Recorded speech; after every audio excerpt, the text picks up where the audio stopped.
কেমন আছো বন্ধুরা? আমি গৌরব চ্যাটার্জি, আমি একজন সাইকোলজিস্ট। তোমাদের একটা গুরুত্বপূর্ণ জিনিস জানাচ্ছি, এই নিয়ে আলোচনা করছি। এই নিয়ে একটা ভিডিও আমি আগে বানিয়েছিলাম। সে টপিকটা হলো অভাববোধ বা ল্যাকনেস।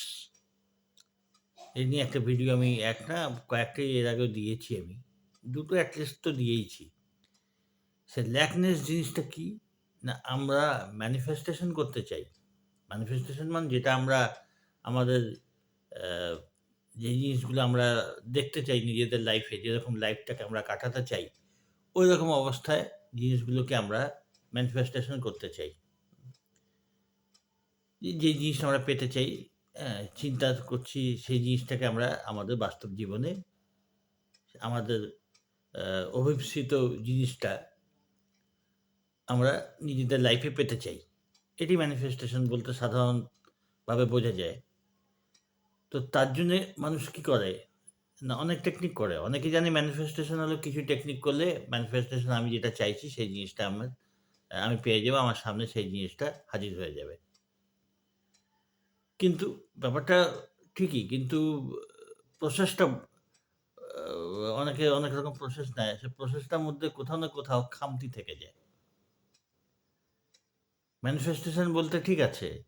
আমি যে জিনিসটা মন থেকে চাইছি, ভেতর থেকে চাইছি, সেই জিনিসটাকে আমি সে টাকা-পয়সা হোক, কোনো চাকরি-বাকরি হোক বা শরীরের সুস্থতা হোক। তো শরীরের সুস্থ অ্যা থাকার ব্যাপারই হোক আর আর্থিক উন্নতি হোক, সাংসারিক উন্নতি হোক, রিলেশনশিপ সেটা আ ঠিক হোক, এ সবই আমরা চাই এবং সবকিছুর জন্যই ম্যানিফেস্টেশন এর প্রসেস নেওয়া যেতে পারে। কিন্তু মানুষ ম্যানিফেস্টেশন এর জন্য যে চেষ্টাটা করে, সে পদ্ধতি সবসময় সঠিক হয় না বলে হয় কখনো ফল হলোই না বা আংশিক ফল হলো ঠিক মনোপুত হয় না। তো ওটাই আলোচনা করছি যে কেন মনোপুত হয় না? এখন বলা হয় যে বিশ্বাস চাই, বিশ্বাস ঠিক আছে কিন্তু বললেই তো ওরকম বিশ্বাস আসে না। হ্যাঁ? আসল ব্যাপারটা কি? যে আমরা যেটা চাই সেটা কিন্তু ম্যানিফেস্টেশন হয় না। আমরা নিজেরা যেটা সেটা ম্যানিফেস্টেশন হয়। যেমন তুমি যদি কনফিডেন্ট হও, তো তোমার কাজে কর্মে তুমি যে জিনিসটা ম্যানিফেস্ট করতে চাইছো, তার মধ্যে তার প্রভাব পড়বে।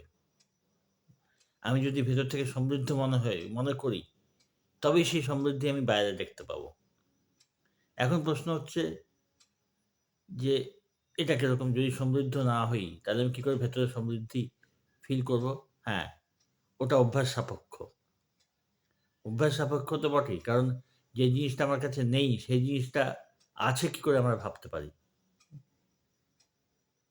ভাবছি সেই জিনিসটা হবে আমার কাছে, তবে তো আমি নিজেকে সেই জিনিসটার অধিকারী মনে করব। আমার কাছে টাকা-পয়সা থাকবে, তবে তো আমি নিজেকে ধনী মনে করব। কিন্তু ব্যাপারটা কি জানেন তো? ব্যাপারটা হলো একেবারে উল্টো হয়। আগে ভেতরে তৈরি হয়, তবে তার প্রতিফলন বাইরে হয়। এবং আবার বাইরে যেটা হয়, সেটারও প্রতিফলন ভেতরে আসে। যে আর্থিক দিক দিয়ে পিছিয়ে আছে, তার ভেতরে দারিদ্রটাই তার ভেতরে যাওয়া স্বাভাবিক। সে দারিদ্র দেখছে চারদিক দিয়ে। গরিব ঘরে জন্মেছে। সে সেরকম অভাব দেখছে। তো সে প্রভাবিত হবেই। হুম। কিন্তু আবার ভেতরটা যেমন তৈরি হয়, তারই প্রতিফলন সে বাইরে দেখছে। হ্যাঁ? তার সব রকম ব্যাপারে অসুবিধা সে দেখছে, সবকিছু প্রবলেম দেখছে সে। হুম। তো বাইরেরটা তো ঠিক করা যাচ্ছে না। ইচ্ছেমত চাইলে তো পারছি না। কিন্তু ভেতরটা চাইলে আস্তে, আস্তে ঠিক করা যায়। ভেতরটা ঠিক করলে তখন আবার ভেতরের প্রতিফলন বাইরে পড়ে। হ্যাঁ? ভেতরটা আমি যদি যখন বাইরে ঠিক করতে পারছি না, আমি নিজের দশাটা চেঞ্জ করার চেষ্টা করছি। মনের দশা যখন চেঞ্জ করা যায়, হ্যাঁ, এইখানে প্রশ্ন আসে যে আমি মনের অবস্থা কি করে চেঞ্জ করব? ভেতরে যদি আমার দুঃখ কষ্ট থাকে, দারিদ্র্যবোধ থাকে, তো সেক্ষেত্রে এর যেটা প্রসেস হলো যে সেটার জন্যে অভ্যাস করতে হবে। জোর করে একেবারে লাফ দিয়ে নিজেকে কোটিপতি, আরবপতি চিন্তা করাটা বাতুলতা। কিন্তু সচ্ছল অবস্থায় নিজেকে কল্পনা করা যায়। যেমন অবস্থায় আছি তার থেকে একটুখানি বেটার অবস্থা নিজের কল্পনা করা যায়। হ্যাঁ?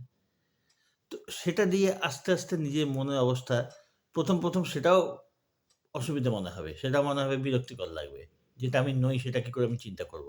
কিন্তু ওটা আস্তে, আস্তে, আস্তে, আস্তে মনের ভেতরে ছাপ পড়তে আরম্ভ করে। বারবার চেষ্টা করতে, করতে, বারবার চেষ্টা করতে, করতে তখন মন ওই জিনিসটাকে আগের থেকে বেটার কল্পনা নিজের করা যায়।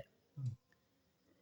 যখন কল্পনা হবে তখন বাইরের পরিস্থিতি obviously চেঞ্জ হবে এবং বাইরের অবস্থা যখন চেঞ্জ হবে তখন বাইরের যে পরিস্থিতি চেঞ্জ হয় সেটারও মনের উপর প্রভাব পড়ে। ভালো ভালো যখন রেজাল্ট আমি বাইরে কিছু, কিছু দেখব তার রেজাল্ট মনের উপরে পড়বে। তখন আরো ভালো আমি কনফিডেন্স পাবো, আরো ভালো চিন্তা করতে, আরো বেটার চিন্তা করতে এইভাবে। হুম। তো আসল জিনিস হলো ভেতরে যে ল্যাকনেস বা অভাববোধ এটা কিন্তু চেষ্টা দিয়েই দূর করতে হবে। কারণ আমি যখন জানছি যে আমি যা চিন্তা করছি আমার অবচেতন মন সেই চিন্তাটাকে নিচ্ছে এবং তারই বারের প্রতিফলন হিসেবে আমার লাইফ তৈরি হচ্ছে। এটা যখন আমি জানছি, এটা আমি জেনেছি অনেকদিন ধরে দেখছি এসব ভিডিও-টিডিও। আ মোটামুটি একটা ধারণা আছে যে বক্তব্য কি? ল অফ অ্যাট্রাকশন বা ল অফ অ্যাজাম্পশন যে যেরকম চিন্তাকে আমি স্থান দেব মনে, আমাদের মন ঐরকম তৈরি হবে আর আমাদের অবচেতন মন যখন সেই চিন্তাগুলোকে গ্রহণ করবে, তখন বাইরেও আমরা সেই জিনিসটা দেখতে পাবো। আমাদের লাইফে বাস্তবে তখন সেই জিনিসটা চোখে পড়বে। এটা আমরা জানি। তো সেটা করে লোকে। কিন্তু করে সাকসেসফুল কেন হয় না? যে ওই ভেতরে বাইরে চিন্তা করছি আমি সমৃদ্ধ, আমি এ আমার টাকা-পয়সা আছে, আমি বেশ সচ্ছল। এইটুকু চিন্তা অনেকেই করতে পারে। কিন্তু ভেতরে একটা দুঃখ, একটা অভাববোধ যেন কোথায় থেকে যাচ্ছে।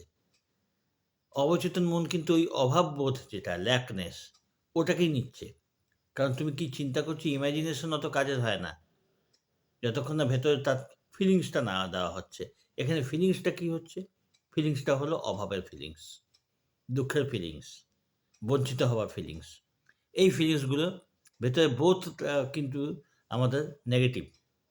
আর বাইরে আমি চাইছি ইমাজিন করছি, কল্পনা করছি, ভিজুয়ালাইজ করছি যে আমি সুন্দরভাবে রয়েছি, আমি আ টাকা-পয়সার মধ্যে রয়েছি, সমৃদ্ধির মধ্যে রয়েছি। এটা আমরা ভিজুয়ালাইজ করছি প্র্যাকটিস করতে গিয়ে যারা জানে না ব্যাপারটা, তাদের কথা বলছি। অথচ ভেতরে একটা অভাববোধ কোথায় না কোথায় যেন সূচ ফোটার মতো রয়ে গেছে। এইখানেই ব্যাপারটা যার জন্য অনেকেই সাকসেসফুল হতে পারছে না। সে টাকা-পয়সা বা সমৃদ্ধি ম্যানিফেস্ট করতে পারছে না শুধু এই বোধের জন্যে। তো যখন এটা যখন ধরা পড়বে তখন চেষ্টা করে ওই অভাববোধ জিনিসটাকে মন থেকে দূর করতে হবে। এবং কিছুদিন চেষ্টার পর এটা হয় না তা না। কিছুদিন যদি কেউ চেষ্টা করে তো ভেতরে যে দুঃখ বা অভাববোধের যে একটা ভেতরে কোথাও যেন একটা কি রয়ে গেছে, ওইটার চেষ্টা কৃত হয়ে আস্তে, আস্তে, আস্তে, আস্তে ওটা দূর হয়ে যায়। ওটা যখন দূর হবে তখন মনটা অনেকটা সতেজ হবে। তখন যদি ভিজুয়ালাইজ করা যায় যে আমি খুব সমৃদ্ধির মধ্যে রয়েছি, আমার টাকা-পয়সা আসছে, তখন সেই ভিজুয়ালাইজেশন কাজ করবে। এটাই হলো ব্যাপার, ভেতরের ব্যাপার। ভেতর থেকে ল্যাকনেস, অভাববোধ, হ্যাঁ? হতাশা এগুলোকে জোর করে ১ম দিকে চেষ্টা করতে হয় এবং আস্তে, আস্তে ওটা পরে সহজ হয়ে যায়। তখন আর এরকমভাবে চিন্তা করতে কষ্ট হয় না। ঠিক আছে? এই নিয়ে আরো আলোচনা করার ইচ্ছে রইলো। তোমরা যারা আম এটা কোনো যদি প্রশ্ন থাকে তোমরা প্রশ্ন করতে পারো। আর আমার ক্লাস নেওয়ার ইচ্ছা আছে পরবর্তীকালে এসব নিয়ে ক্লাস নিতে পারি আমি। ভালো থেকো, সঙ্গে থেকো।